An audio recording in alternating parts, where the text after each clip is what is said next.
matin, je vous ai parlé d'où on était parti. Donc maintenant, la partie suivante, ça va être un peu de vous dire où on souhaite aller par la suite pour clore. Et vous avez compris que les outils sont là, les compétences sont là, les retours d'expérience sont là. Maintenant, il faut passer la seconde pour que tout le monde soit au courant et que chaque crèche de Nouvelle-Aquitaine ait les moyens d'avoir l'information. Les témoins vont se présenter par eux-mêmes juste après. Moi, donc, je vais faire cette petite introduction. Donc, qu'est-ce qu'on a fait, l'actu? Qu'est-ce qu'on a fait en 2021? Donc, je vous l'ai déjà dit, on a revu la grille d'audit et on est en train de rajouter 40 critères. Donc, il va falloir des crèches où on va aller tester ces critères. On a préfiguré un guide 3. On voudrait faire un guide sur le nettoyage. Vous avez vu que ça revient souvent et on a plein de choses à consolider sur le sujet, notamment, j'ai envie de dire post-Covid, mais c'est pas vraiment post-Covid, c'est pendant Covid, encore pour un moment. On a mis en œuvre, notamment avec Anne-Sophie, les nouvelles fiches, couches, lutte contre le moustique tigre sans se polluer et les nuisibles, c'est pareil. On a testé sur les programmes CEFI de cette année, et puis ça va être pareil pour ceux de l'année prochaine, des ateliers de protocole de nettoyage et de maîtrise du décret QAI qui sont en fonctionnement maintenant. Donc Sainte, par exemple, on en a bénéficié. On a fait un cycle de 5 webinaires, Covid obligeant, qui nous a permis de mettre en avant les nouvelles fiches et de vous donner envie de les connaître. Donc ces webinaires-là sont encore disponibles en replay via 3AR. Et chose très importante, tous nos référents participent mensuellement, s'ils le souhaitent, à un point qui s'appelle Safe Live sur Zoom. On se connecte, vient qui veut, pose les questions qu'il veut, donc la bande des référents. Donc ça leur permet en continu de monter en compétences et surtout de discuter entre elles, parce que je parle au féminin, parce que je crois qu'il n'y a que des filles dans le groupe, de discuter entre elles et d'échanger des tuyaux que nous, on ne se permet pas de mettre, nous, on ne met pas trop en avant des marques, voilà, mais vous pouvez le faire entre vous, elles ont des tuyaux sur les prix, les bons fournisseurs, ceux qui sont sympas, ceux qui sont moins sympas, qui jouent le jeu, qui ne jouent pas le jeu, ça vous fait gagner un temps fou. Voilà, donc ça c'est important qu'elle continue à monter en compétences comme ça, pour qu'après vous, sur les territoires, vous puissiez les appeler et avoir les dernières données toutes up-to-date. Je parlais anglais, là, ça fatigue, là. Ça ne va plus. Donc juste le rôle des collectivités référentes, là je vous parle à vous les référentes, donc vous vous êtes engagés à apporter votre aide aux autres collectivités du département. Vous avez désigné un référent dont on a affiché les coordonnées ce matin, dont on vous fera parvenir les coordonnées, on les mettra probablement sur le site de l'ARS aussi pour qu'on ait tous les référents départementaux accessibles. Et vous vous êtes engagé à répondre ponctuellement et dans la mesure de vos compétences acquises aux crèches du département, soit par téléphone, soit par mail. Donc vous aurez le contact de façon à répondre à toutes les questions pratico-pratiques suite à votre expérimentation. Et si vous ne savez pas répondre, orientez vers les ressources disponibles que vous connaissez pour aller plus loin. Donc j'ai remis la liste des 10. Alors, petite spécificité sur cette diapo, je le cherche, effectivement, l'apparition de Guéret, hop, parce qu'on avait... on est en cours d'attribution, mais on peut, je pense, dire aujourd'hui que Guéret va obtenir le programme pour la Creuse. Même si c'est encore administrativement pas tout à fait signé, mais je crois que M. Granger, vous pouvez faire un petit coucou, voilà, qui va rejoindre le programme sur une crèche qui a déjà beaucoup travaillé sur le sujet. Donc là, je vous ai remis la liste. Donc il nous reste les 2 autres départements effectivement à attribuer. Je les avais affichés. Donc c'est les Deux-Sèvres et la Haute-Vienne, merci Claire. Je ne suis pas encore super calée pour une Alsacienne sur le département, ça vient, hein, mais bon. Donc, qu'est-ce qui va se passer en 2022 ? Donc, la rédaction du guide numéro 3, normalement. Alors, très important pour nous, aussi, un autre boulot que vous avez à faire en sortant, en plus d'imprimer les fiches du Reco Crèche 2, c'est d'informer vos acheteurs qu'on organise avec 3AR une journée le 14 janvier, exactement le parallèle de ce qu'on est en train de faire, mais que pour eux sur comment acheter en santé et environnement. Donc, motivez-les, vos DGA, vos acheteurs. Enfin, si vous en avez qui sont open à ce sujet, invitez-les, dites-leur de venir le 14 janvier à Bordeaux, ça sera au département. une journée vraiment dédiée à l'achat public en santé et environnement, sur toutes les thématiques, vraiment pour les faire monter en compétences. Donc vraiment, inviter du monde. Le travail, on a répondu à un appel à manifestation d'intérêt de l'ARS avec 3 AR sur les questions Covid. Et donc, on va travailler spécifiquement sur les savons, sur un cahier des charges savon, pour qu'on arrête d'avoir des enfants avec des mains, avec des cloques dans les écoles suite au surnettoyage Covid. Parce qu'en fait, dans les formules des savons, il y a vraiment de tout. Donc on espère mener les CEFLI sur les derniers départements, si on arrive à trouver des collectivités qui acceptent d'être nos référents. On espère refaire des conférences physiques Recocrèche 2. Et puis il y a un gros travail à continuer, parce que vous voyez, vu qu'on a plein d'outils, et puis que des fois on est un peu frustré parce qu'ils ne sont pas toujours connus correctement, et c'est pour ça qu'on a fait appel à l'expertise de Séverine, qui nous accompagne sur la mise en place d'un plan de communication qu'elle va commencer à vous présenter. Je vais juste... Merci. Donc, je suis Séverine Huguet. Je suis professionnelle de la communication depuis 15 ans, dont 10 ans passés au sein de l'ARS Nouvelle-Aquitaine. Donc, je connais bien ces thématiques-là, santé environnementale, santé de manière générale et de petite enfance. Je suis indépendante depuis 1 an et du coup, je suis entrée dans l'aventure Recocrèche que je connaissais déjà évidemment via Claire, mais par le réseau 3AR qui est venu vers moi pour essayer d'appuyer leur communication autour des outils spécifiques acheteurs, donc la boîte à outils dont on a parlé tout à l'heure pour les acheteurs publics. Donc là, en fait, je vais vous présenter deux projets qu'on est en train de travailler ensemble. Donc déjà, ce fameux kit de communication pour aider les collectivités déjà engagées en fait, à promouvoir leur démarche et leur action autour de la chasse aux polluants chimiques. L'idée, en fait, c'est effectivement de pouvoir donner l'information le plus largement possible pour, on ne sait jamais, dans le public visé, avoir des gens qui potentiellement pourraient porter le message un peu plus loin, des parents, des grands-parents, voilà, ça peut être n'importe qui pourrait essaimer le message. Donc là, en l'occurrence, c'est permettre aux collectivités donc, de communiquer auprès de leurs administrés. Via un kit tout prêt, donc prêt à l'emploi, avec un article personnalisable pour insertion dans les supports de communication existants, donc site internet, magazine, etc. Avec donc tout l'argumentaire de l'enjeu de santé publique à comment on a mis en place les choses. Donc là, l'argumentaire est tourné autour vraiment des outils acheteurs. La boîte à outils, c'est vraiment spécifique nettoyage, mais c'est vraiment la porte d'entrée, on va dire, à un travail plus large. Donc un article, ensuite un communiqué de presse, toujours personnalisable, parce que l'idée c'est d'y intégrer effectivement des chiffres clés de la collectivité et de pouvoir organiser derrière des interviews, etc. avec les médias locaux. Donc coup de projecteur sur la démarche, des visuels clés en main également pour illustrer les différentes publications sur les réseaux sociaux, etc. Et puis une vignette que l'on pourrait affichés dans les structures qui ont développé l'action, donc les EAJE concernés. Donc ça, c'est une première démarche, c'est quelque chose qui est tout simple, mais qui permet de créer une communauté autour de cette action Recocrèche. À la fois, donc évidemment, les structures qui sont déjà engagées ont déjà communiqué, je pense, largement sur ces questions-là, mais du coup, pour les structures référentes territoriales, ça peut être aussi un argument pour dire, voilà, vous avez vraiment un kit de A à Z, vous avez des outils acheteurs, vous avez le guide Recocrèche, et vous avez aussi un kit de com qui peut vous aider derrière à avoir les bons arguments à mettre en avant auprès de votre population.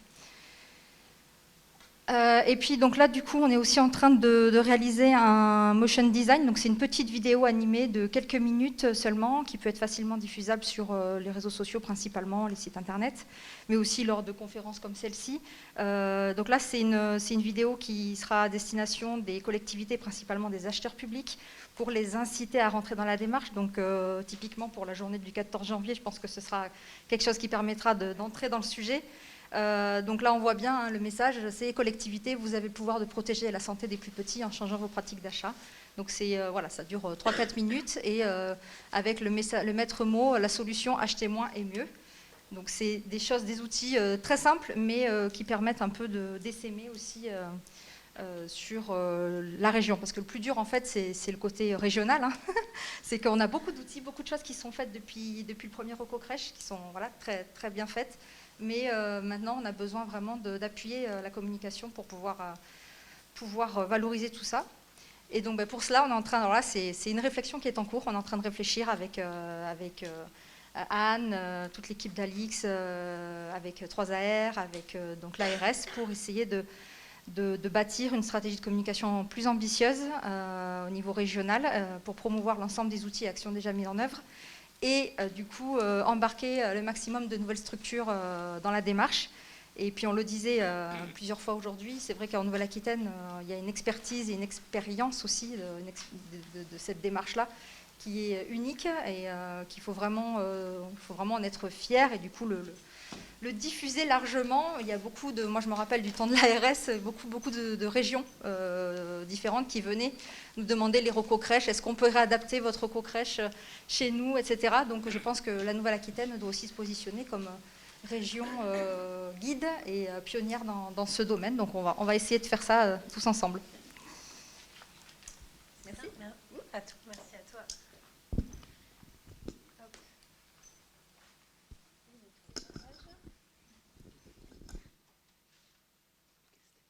Alors pas encore, hein, désolée. D'abord, pas la clôture arrive juste après. On va quand même laisser la parole à nos derniers intervenants, même si c'est vrai, il y a beaucoup de choses qui ont été dites. Il faut pas, voilà, on est un peu revenu sur certains sujets, mais c'est normal parce que vous avez quand même un peu fait la même chose, même si chacun l'a fait avec sa patte. Moi, ce que je voulais vous dire, c'est que là, sur cette dernière table ronde, c'était l'importance de l'essaimage. Et l'essaimage, c'est aussi vous, c'est aussi les relations que vous créez.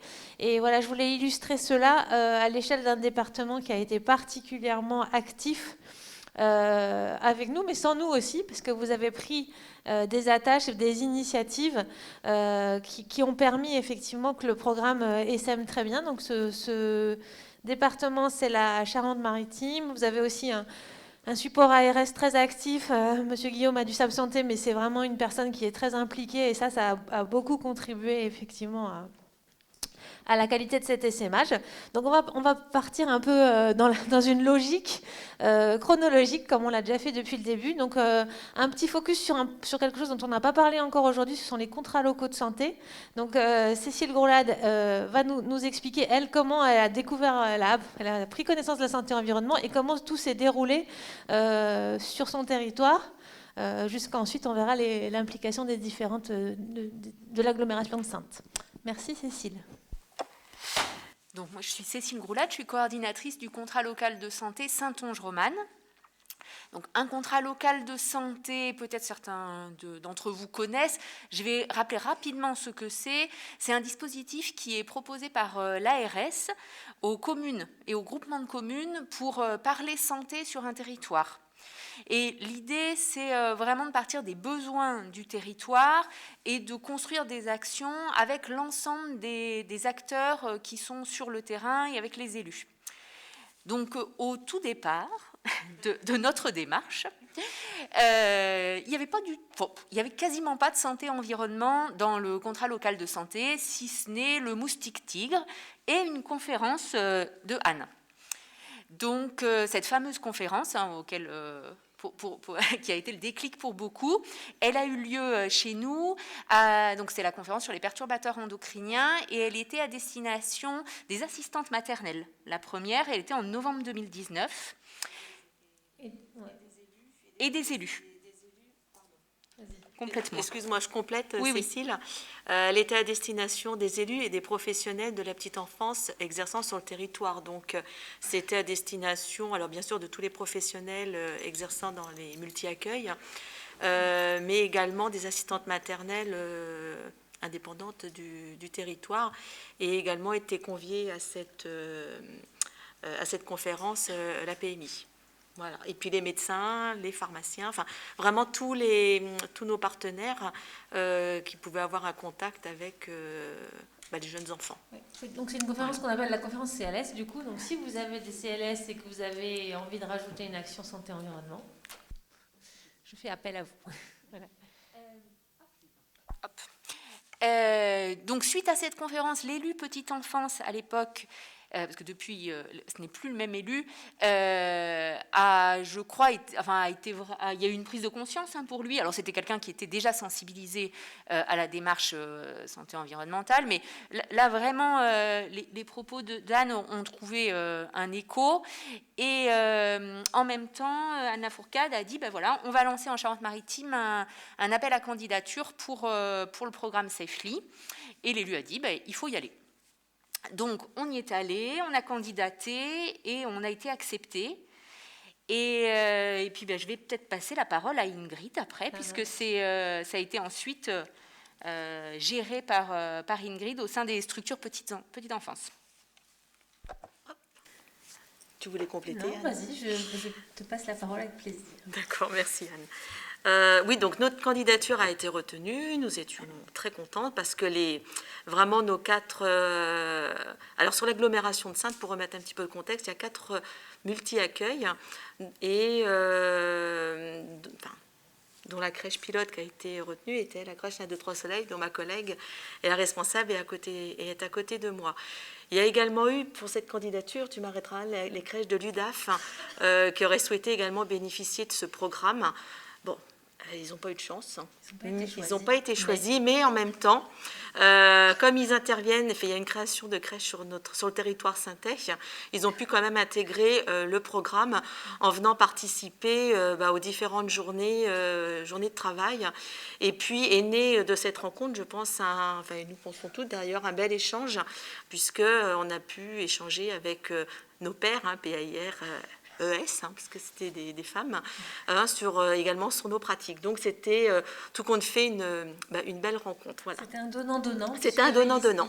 Ils ont été candidats valeureux, on les a néanmoins invités à toutes les réunions. Oui. Et il s'est avéré qu'il faut savoir que pour l'anecdote, l'UDAF gère aussi une crèche interentreprise qui est collée à Léa Nature, donc ils avaient déjà une forte, à l'entreprise Léa Nature, donc il y avait déjà une forte culture écologique, on va appeler ça comme ça, et donc elles avaient déjà fait beaucoup de choses sur certains sujets, pas d'autres, et donc on a aussi fait bénéficier de leur expertise, et ça s'est passé dans les deux sens. Voilà. Donc au tout début du programme, donc on a décidé ensemble, du groupe projet, quelle est la crèche pilote, et puis ensuite les crèches satellites. Donc les crèches satellites ont pu bénéficier également de tout l'apport théorique, puisque les responsables de structure faisaient partie du groupe projet. Dans ce groupe projet, donc il y avait les responsables de structure, on a pu être accompagné également du médecin, médecin de nos crèches, qui est la même personne.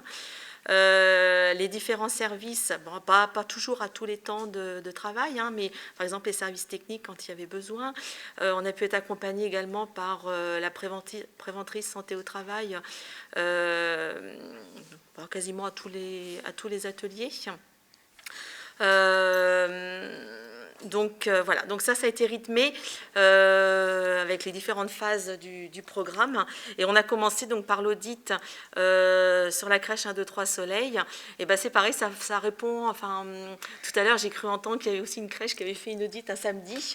Et nous aussi on avait choisi de faire l'audit un samedi parce qu'on a pu convier un maximum de personnes. La crèche était fermée, il n'y avait pas d'enfants, il y avait aussi une liberté de parole.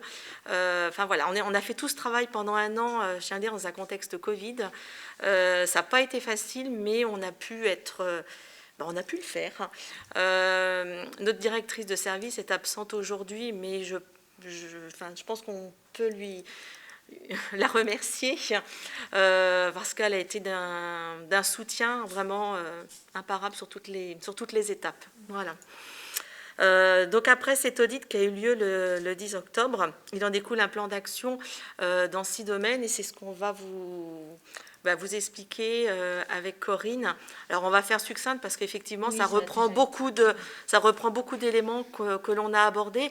Après l'idée c'est de pouvoir vous faire du lien avec les intervenants qui ont pu nous aider durant ces différentes étapes.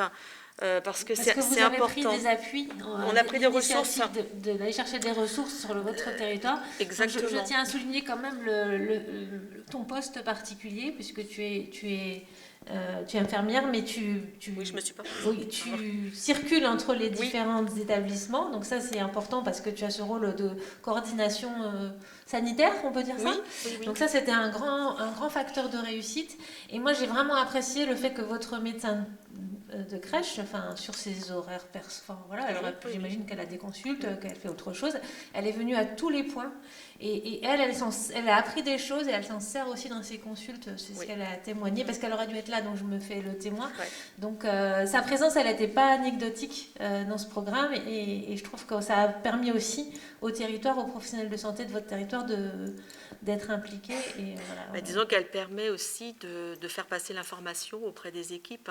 Nous, bien sûr, on est porteurs de cette information auprès des équipes, mais le poids du médecin, il est aussi important.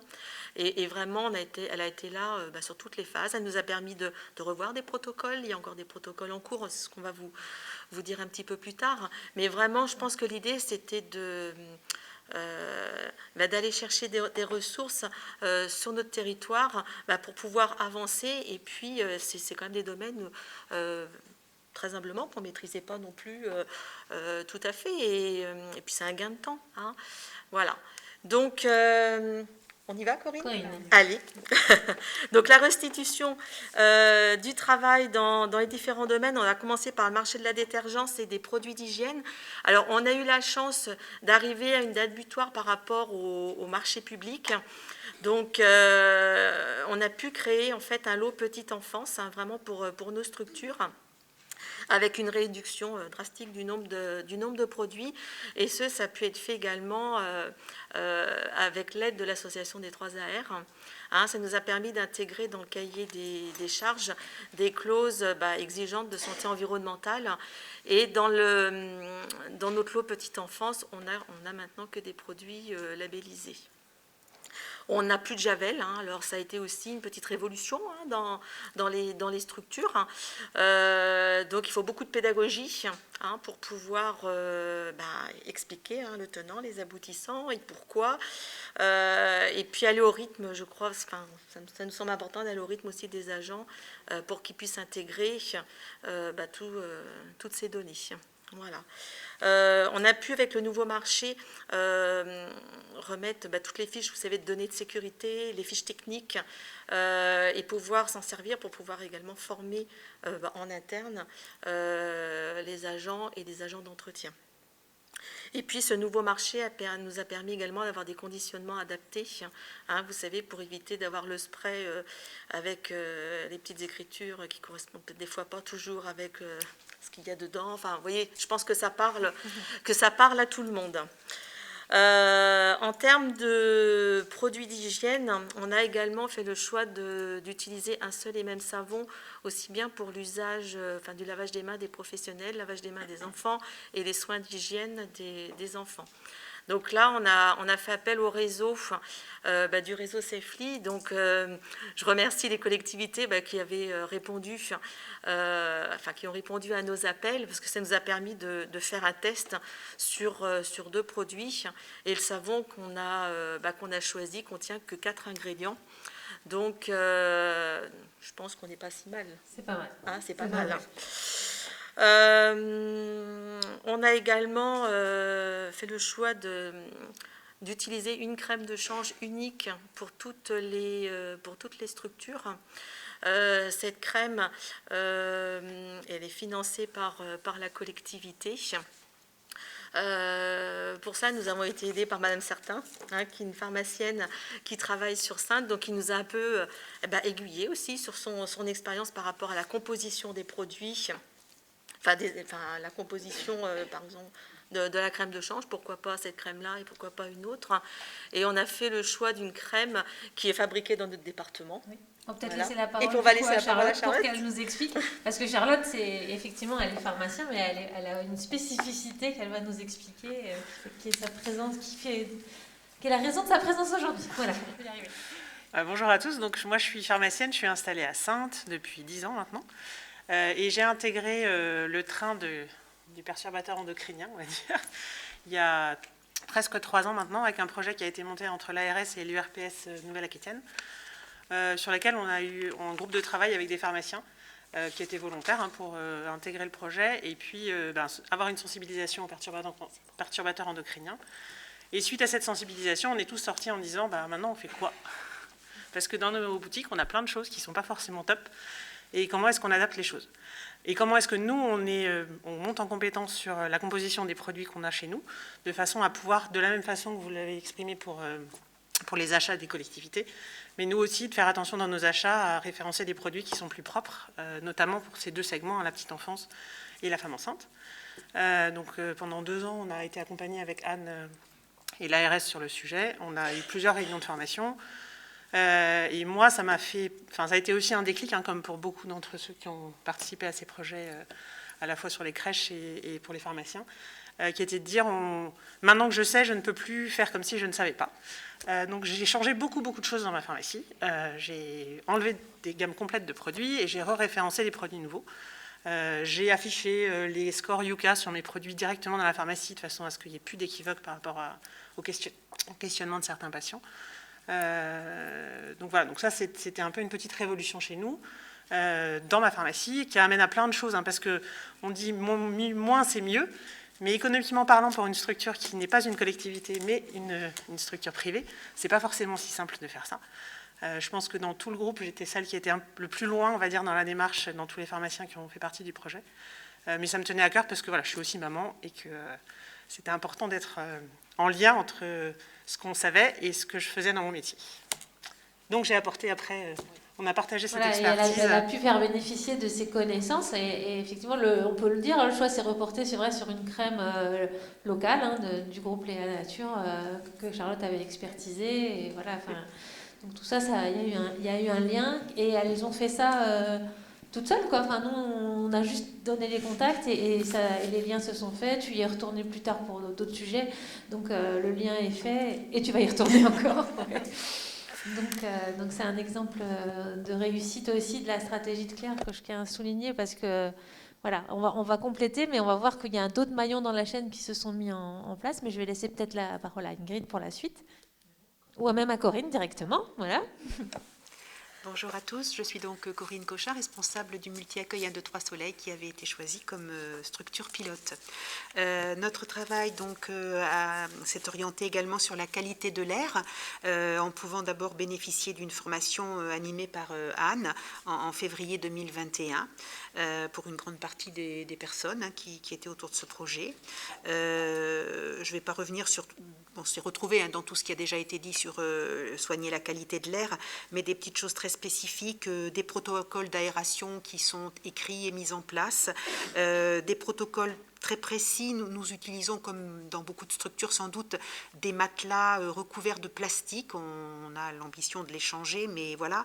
Et donc on a pu mettre en place un protocole d'aération des matelas au quotidien pour que les enfants, d'une sieste à l'autre, puissent s'allonger sur des matelas voilà, qui se sont aérés. Et nous avons aussi fait l'achat de capteurs de CO2 pour pouvoir mener des campagnes de mesure hein, du dioxyde de carbone dans les pièces stratégiques, comme par exemple les dortoirs, en partenariat avec notre médecin de crèche, qui est là complètement partie prenante sur ces mesures, afin de pouvoir avoir un outil qui sensibilise encore plus nos équipes sur l'intérêt d'ouvrir, d'aérer, de ventiler les espaces. Ensuite, on a nettoyé. Nettoyer sans se polluer. Alors, c'était sur le même temps de journée où tu nous as fait une formation. Anne nous a fait une formation sur les produits d'entretien. Là, 14 agents hein, étaient présents sur cette formation. Et puis, moi, je l'ai également, cette formation que tu m'avais envoyée, hein, tout ce document. Et après, notre travail, c'est de pouvoir se servir de ce support pour former d'autres personnes. Hein. Oh pardon, excusez-moi, j'ai oublié le micro. On a également, dans le cadre de Nettoyer sans se polluer, on a pu avoir l'aide de notre préventrice qui nous a fait un tableau, vous savez, d'incompatibilité pour mieux gérer en fait le stockage des produits. Donc là, c'était vraiment l'occasion, en fait, qu'il y ait tout le renouvellement du marché, et puis de plus qu'on n'a que 11 produits dans le lot petite enfance. Donc voilà, donc tout ça, ce tableau, il a été expliqué aux agents, puisque maintenant, les produits sont stockés dans des petits bacs de de rétention. Ouais, voilà. Bon, ils vont venir, hein, pour être honnête. Hein, voilà. On est encore dans cette phase-là, mais bon, c'est prévu. Nous assurons une formation en interne des agents. Enfin, donc, on va se servir des fiches techniques, les fiches de données de sécurité, puis répondre vraiment à leurs questions. Elles ont des questions qui sont vraiment pertinentes. Et c'est vrai que cette formation nous amène des éléments théoriques qui leur permettent de comprendre le changement des pratiques. Hein. Nous avons également acheté plusieurs nettoyeurs vapeur mis en service en octobre 2020. C'est bien investi, hein, vraiment au niveau des équipes. Là, je mets des équipes, hein, il n'y a pas que les agents d'entretien qui les utilisent, puisque les nettoyeurs vapeur sont aussi utilisés pour l'entretien des jouets, des surfaces. Bon, ça nécessite un petit peu de maintenance. On a encore quelques difficultés. Voilà, ce qui nécessite d'avoir un plan B, hein, dans les protocoles d'entretien. Et puis sur la crèche 1, 2, 3 Soleil, on a une autolaveuse, hein, qui assure l'entretien des sols et qui donne de très bons résultats. Concernant les protocoles d'entretien, je rajoute juste quelque chose. Ils sont en cours d'élaboration écrite et cette élaboration se fera uniquement avec les agents d'entretien. On veut absolument qu'ils participent à ces écrits pour bien s'approprier les techniques et les méthodes. Je vais revenir aussi, l'autre domaine, c'était faire le tri. Quelques chiffres qui parlent. Aujourd'hui, c'est 65% de produits d'entretien en moins, hein, 35 produits au départ, 11 aujourd'hui, y compris les produits pour la cuisine, puisque nous fournissons les repas et nous avons une cuisine et une cuisinière dans notre structure. C'est 53% d'affichage en moins, donc il y a plein de place sur les murs et ça permet de poser notamment des photos pour pouvoir partager avec les parents toutes les étapes, les ateliers, les activités. C'est 36 produits éliminés en termes de peinture, loisirs créatifs, pas du tout aux normes, vieux, etc. Et là, ce sont les éducatrices de jeunes enfants qui ont été complètement partie prenante dans ce tri, avec parfois des gros coups de cœur. Hein. Oh là là, il faut jeter ça. On revient toujours pareil, hein, le nacré, la paillette, la jolie couleur. C'est terminé. Nous utilisions déjà des couches de qualité correcte qui sont certifiées Ecotex. On a pu tester, notre fournisseur a une gamme dite écologique et en fait il y avait très peu d'écart, donc on reste sur la couche de base mais Ecotex. L'autre domaine était celui de jouer autrement. Alors là, les éducatrices ont bien sûr pris tout leur rôle et notamment il y a eu une réunion entre les différentes éducatrices, 4 structures, mais les éducatrices ne se rencontrent pas forcément tous les jours. Et là, elles ont pris le temps de se rencontrer avec les éducatrices de la crèche de l'UDAF dont on vous parlait tout à l'heure. Et là, les échanges ont pu être très riches. Fructueux. Voilà. Je vais juste compléter, Corinne. On a pu échanger lors de cette réunion sur les ateliers, hein, qu'elles avaient déjà mis en place, les craintes, les réticences.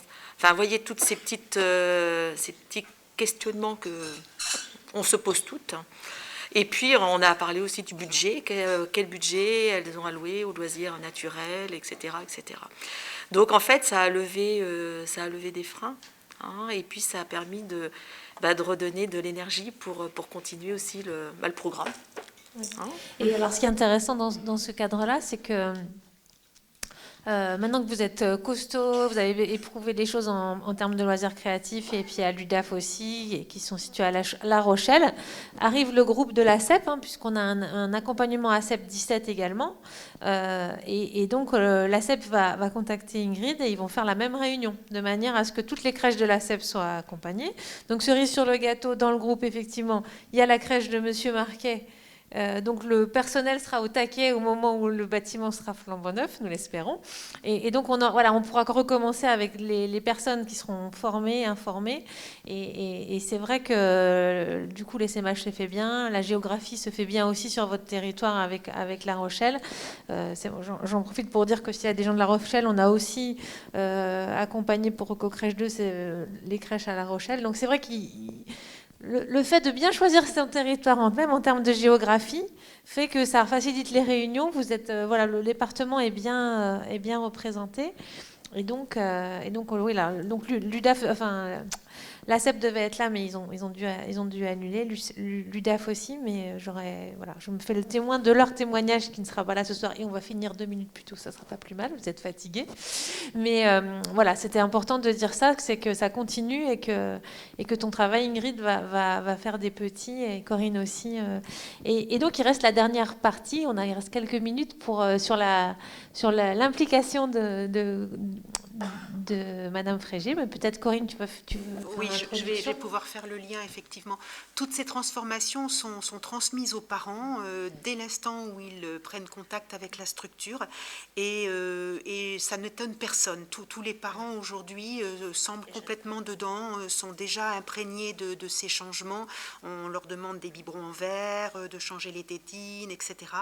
Et en fait, ils nous disent très vite « Ah, mais ça fait écho avec ce que j'ai entendu à l'hôpital quand j'ai été accouchée au niveau de la maternité ». Et ça, évidemment, c'est grâce aux ateliers mis en place, entre autres, par Karine. Karine Frégé, à qui on passe la parole. Oui, bonjour. Donc, je m'appelle Karine Frégé, je suis sage-femme et je suis aussi animatrice nesting. Du coup, nous, c'est pas Safely, mais on a répondu à un appel à projet de la RS qui est prévention hors les murs, ce qui nous permet de mener à bien l'ensemble de notre prévention à destination des femmes enceintes et puis des bébés. Donc, du coup, par ce biais-là, on a eu des subventions qui nous ont permis d'acheter du matériel pédagogique aussi, parce qu'on a notamment un jeu de société pour animer des ateliers. La particularité, c'est que dans le cadre du projet Prévention hors les murs, certes, on fait des ateliers de sensibilisation pour nos patientes et nos futures patientes. Alors, à parté, on laisse les grands-parents venir aussi s'ils ont envie. Hein. C'est pas réservé qu'aux parents. Et c'est un peu toutes les personnes finalement qui vont graviter autour du bébé, ce qui permet que dans la famille, tout le monde ait le même discours aussi. Donc voilà. Mais on a la possibilité, grâce à ce dispositif hors les murs, de faire les mêmes actions de prévention à l'extérieur des locaux de l'hôpital.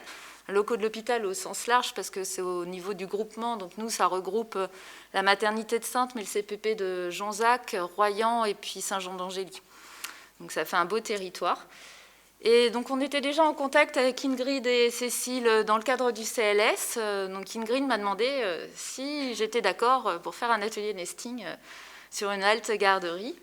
Donc j'étais ravie parce qu'en période de Covid, les gens ne viennent pas trop à l'hôpital. Puis d'abord, on leur dit de ne pas venir, sauf pour les ateliers nesting. Donc on a quand même un discours un petit peu ambivalent, ce qui n'est pas l'idéal. Donc on n'a pas trop de recrutement. Donc certes, on passe les messages, je pense, apparemment plutôt pas trop mal, au quotidien. Mais les ateliers, c'est un peu plus difficile. Donc du coup, j'ai pu animer un atelier nesting dans cette halte garderie. Ce qui était très sympa, parce que du coup, on avait une diversité de population beaucoup plus importante. À la maternité, c'est essentiellement des mamans qui vont accoucher ou qui viennent d'accoucher, donc avec des problématiques qui tournent essentiellement autour de la chambre de bébé. Et finalement, elles se posent peut-être un petit peu moins les questions à long terme. Là, du coup, on avait du personnel de la crèche, une élue qui était venue, une étudiante et puis des mamans. Donc, ça a permis une diversité des questionnements, des discours, donc c'était très bien. Le fait d'être sur la halte garderie aussi, ça a quand même pour avantage, c'est que la maman a pu laisser son enfant comme d'habitude à la halte garderie, et je pense qu'elle était beaucoup plus sereine pour participer à l'atelier qu'elle ne l'aurait été autrement. Voilà, je crois que... je ne sais pas si, voilà. Si vous voulez rajouter quelque chose. Merci. Ingrid, c'est ton dernier mot ? C'est mon dernier mot. Écoutez, merci à toutes. Ça va être l'heure de conclure. Donc, je vais passer là, je vais vous laisser vous regagner vos places et puis je vais passer la parole à Claire Morisson pour la conclusion. Et si jamais il y a quelques questions et que vous avez encore le cours... Ah si, il y a une question. Oui, bonjour. Donc moi, je viens de Périgny, à côté de La Rochelle, et j'avais une question notamment concernant les crèmes de change, puisque nous avons eu des consignes de la PMI nous interdisant de mettre des crèmes de change. Et je voulais savoir au niveau de Saintes comment ça s'était passé avec la PMI. Voilà. Et puis, si vous avez donné un avis du coup contraire, puisque là, ça nous intéresserait parce qu'on est un peu dépourvus. Et j'avais une autre petite remarque. Nous, sur La Rochelle, a priori, les ateliers nesting n'ont pas repris en dehors de l'hôpital. Donc, je ne savais pas... C'était des consignes plutôt hospitalières. Donc, je m'étonnais que sur Saintes, c'est pu reprendre. Voilà. Alors, pour répondre en deuxième partie aux ateliers nesting, ce qui a été organisé sur la halte garderie a été organisé au mois de juillet, quand le guide ministériel a évolué et qu'on a eu une petite, entre guillemets, excusez-moi l'expression, fenêtre de tir pour pouvoir faire quelque chose. Et pour compléter des propos qu'il y avait eu ce matin, vous savez, nous on ne l'a pas fait en soirée, mais on l'a fait en journée et on a eu 3 mamans. Voilà. Et pour revenir à la question par rapport aux crèmes de change, nous, c'est sur ce qui se pratiquait à Saintes, sur les 4 multi-accueils, les parents, alors sur un multi-accueil, les parents fournissaient les crèmes, et sur les 3 autres, les crèmes étaient fournies par les structures, tout ça en accord avec, bien sûr, le médecin de nos structures. Par souci d'équité sur le même territoire et pour éviter d'avoir une multitude de produits sur les structures, il a été décidé, et nous étions suivis également par nos élus, de fournir et que la collectivité finance les crèmes. Voilà. Concernant la PMI, il est vrai qu'on n'a pas eu de retour particulier avec eux. Voilà. Ceci étant dit, au regard du tout le travail qui a été fait, la puéricultrice qui encadre les structures petite enfance était informée de nos pratiques puisqu'elle a participé à des moments clés à l'élaboration de ce programme. Voilà.